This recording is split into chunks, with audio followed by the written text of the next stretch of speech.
At this point, we have 9 years of hard scientific evidence that disproves the government theory about what happened on September 11th, and yet people continue to be either oblivious to the fact that this information exists or completely resistant to looking at this information. So the question becomes why? Why is it that people have so much trouble hearing this information? From my work, I think we would be remiss not to look at the impact of trauma. My name is Marty Hopper, and I'm a PhD clinical psychologist. I've been working and living for the past 30 years here in Boulder, Colorado. For the past 11 years, my work has focused on helping people who have experienced personal trauma. Now, as we know, the horrors of what happened on 9/11 were televised all over the world, and they were televised, in fact, live. We witnessed the deaths of almost 3,000 of our fellow Americans. We know this had a very severe and traumatic impact on a majority of the population. I myself cried for weeks after September 11th. A friend of mine who is a psychologist in practice here in Boulder said that her caseload increased tremendously after 9/11, and people that she hadn't seen in 10 years were coming back into her practice. So I think it's safe to say that collectively as a nation, because of what happened on September 11th, we experienced trauma. I'm Fran Schur, and I have a master's degree from the University of Colorado. I've had a private practice as a psychotherapist and as a licensed professional counselor for about 20 years. Why do people resist this information, the information that shows that the official story about 9/11 cannot be true? What I've learned is that as humans, each of us have a worldview, and that worldview is usually formed in great part by the culture we grow up in. When we hear information that contradicts our worldview, social psychologists call the resulting insecurity cognitive dissonance. For example, with 9/11, we have one cognition, which is what the official story of 9/11, what our government told us, what our media repeated to us over and over, that 19 Muslims attacked us. On the other hand, we have what scientists, researchers, architects, engineers are now beginning to tell us, which is that there is evidence that shows that the official story cannot be true. So now we've lost our sense of security. We are starting to feel vulnerable. Now we're confused. 9/11 truth challenges some of our most fundamental beliefs about our government and about our country. When your beliefs are challenged or when two beliefs are inconsistent, cognitive dissonance is created. 9/11 truth challenges the beliefs that our country protects us and keeps us safe and that America is the good guy. My name is Bob Hopper, and I have a PhD in clinical psychology from the University of Cincinnati. For the past 29 years, I've been a licensed PhD clinical psychologist in Boulder, Colorado. When your beliefs are challenged, fear and anxiety are created. In response to that, our psychological defenses kick in, and they protect us from these emotions. Denial, which is probably the most primitive psychological defense, is the one most likely to kick in when our beliefs are challenged. I'm Danielle Dupré, PhD, originally from Switzerland, where I studied psychology and psychoanalysis. For the past 15 years, I've been empowering people who have experienced significant trauma. America is a powerful nation. It has never been attacked. We were confident, we felt secure, and all of a sudden that security collapsed. People started to be fearful. With all those rumors, those news, people didn't know what to think about. And it's a very, very uncomfortable state to be in. And eventually, our mind shuts off. Just like when a computer is overloaded, our minds get overloaded. We can't handle it anymore, and we shut down. It's easier to deny it and move on with our lives. What some of us will tend to do is deny the evidence that's coming our way and stick to the original story, the official story.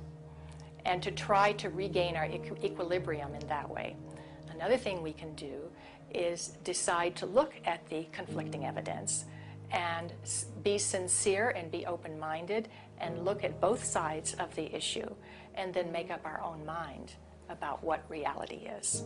I'm Dorothy Lorig. I have a master's degree in counseling psychology from the University of Colorado, and I've been practicing reevaluation counseling for over 16 years.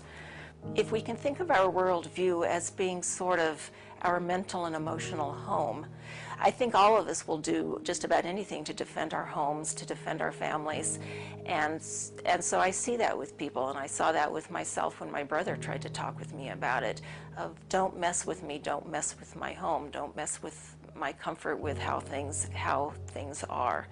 And about a week later, I read a lengthy article by Professor Griffin about why he believes the official account of 9/11 cannot be true.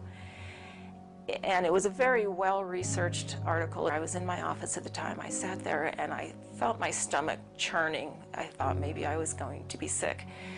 And I leaped out of my chair and ran out the door and took a long walk around the block, around several blocks, and just broke down. I understand now that what was happening was my worldview about my government being in some way my protector, almost like a parent, had been dashed, and it was like being cast out into the wilderness, I think is the closest way to describe that feeling. And I sobbed, felt like the ground had completely disappeared beneath my feet. And I knew at some point during the walk that I knew that I was going to have to become active in educating other people about this, that for me to retain any sense of integrity, I was going to have to take some action. I couldn't just let something like this go. Many people respond to these truths in a very deep way. Some have a visceral reaction like they've been punched in the stomach. To begin to accept the possibility that the government was involved is like opening Pandora's box. If you open the lid and peek in a little bit, it's going to challenge some of your fundamental beliefs about the world. Well, here are a few of those spontaneous initial reactions to hearing the contradictory evidence about 9/11. I don't want to know the truth, or I'd become too negative and psychologically go downhill. I'm not sure I want to know. If this is true, then up would be down and down would be up. My life would never be the same. Fran, I refuse to believe that many Americans could be that treasonous. Someone would have talked, but these are beliefs. They are not scientific facts, but these beliefs do keep us from looking at the empirical evidence. I'm David Ray Griffin. I taught philosophy of religion and theology at the Claremont School of Theology and Claremont Graduate University. I published about 35 books in my field, but then starting in 2004, I started publishing about 9/11, and since that time I have published 10 books about 9/11. You have empirical people who will simply say, look at the evidence, and if it's convincing, I will change my mind. Other people are paradigmatic people. They have a paradigm. They say, this is the way the world works, and I'm convinced this is the right way the world works. 9/11 doesn't fit into that paradigm. So I don't need to look at the evidence. It's paradigmatic. And then there is a third type of person that we often call wishful thinkers. I call it wishful and fearful thinking. So they simply will not believe something that they fear to be the truth. And I found that maybe to be the most powerful factor of people rejecting 9/11 truth and not even entertaining the evidence. So whenever we say, I refuse to believe, we can be sure that the evidence that's coming our way is not bearable and that it's conflicting with our worldview much too much. Denial protects people from this kind of anxiety.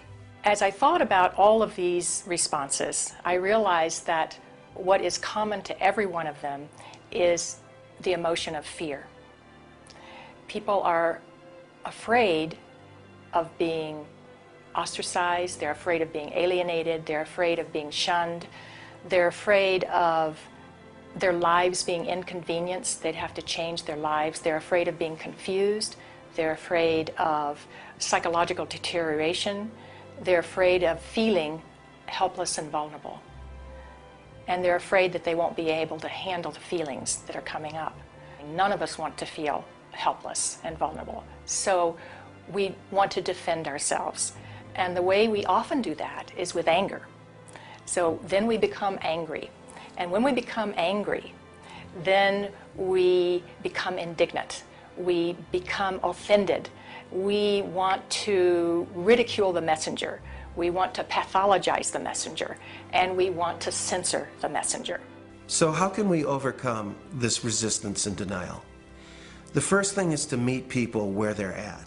One thing is that we need to raise people's awareness about this through what I would call gentle dialogue and gentle questioning. My name is John Freedom. I'm a counselor in private practice here in Tucson, Arizona, where I've been for the past 20 years. I hold a master's level certification in NLP, which is neuro-linguistic programming.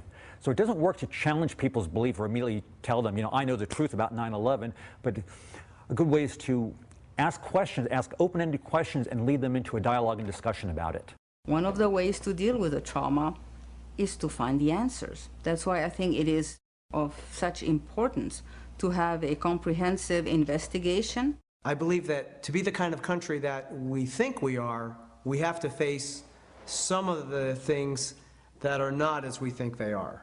I'm Robert Griffin. I am a licensed psychologist practicing in Pennsylvania for 25 years. I am a member of Psychologists for Social Responsibility, and I am past president of the Northeastern Pennsylvania Psychological Association. Thinking that we're above such things, that it could happen in other countries, but it couldn't happen here, that's a lack of humility, and that's excessive pride. And so not being able to see our dark side or our weaknesses is the most dangerous thing. The observation that pride is one of the basic human flaws is absolutely correct. This is especially true for Americans because we for a long time looked at other nations and say, oh, they're in such bad shape, but luckily we don't have those problems. We don't have leaders who would do those things that were done in the Soviet Union, or done in Germany, or done in Japan, and on down the list. So this is a type of pride that Americans have. A feature of American history that makes us particularly liable to this pride is this notion that's called exceptionalism, that America is the exceptional nation. And that began from the beginning. As this country was formed, the people would say, well, there was so much evil in the European countries, so much cheating, so much lying, so much using the people for the ruler's purposes, but not in America. We have leaders that are free from those sins. So I think this has made 9/11 particularly difficult for Americans. Anyone can make mistakes, but our ideals and our principles get us back, on track. This is one of the defining issues of our time. So we need to understand that questioning is patriotic. Questioning is what we're supposed to do as citizens. That's our duty. When we come to the national level, when something like 9/11 happens, we need to be sure that we have a real investigation into who the perpetrators are, and then we need to be sure that those perpetrators are held legally accountable. It's part of the healing process on the individual level as on the collective level. We need the truth in order to heal.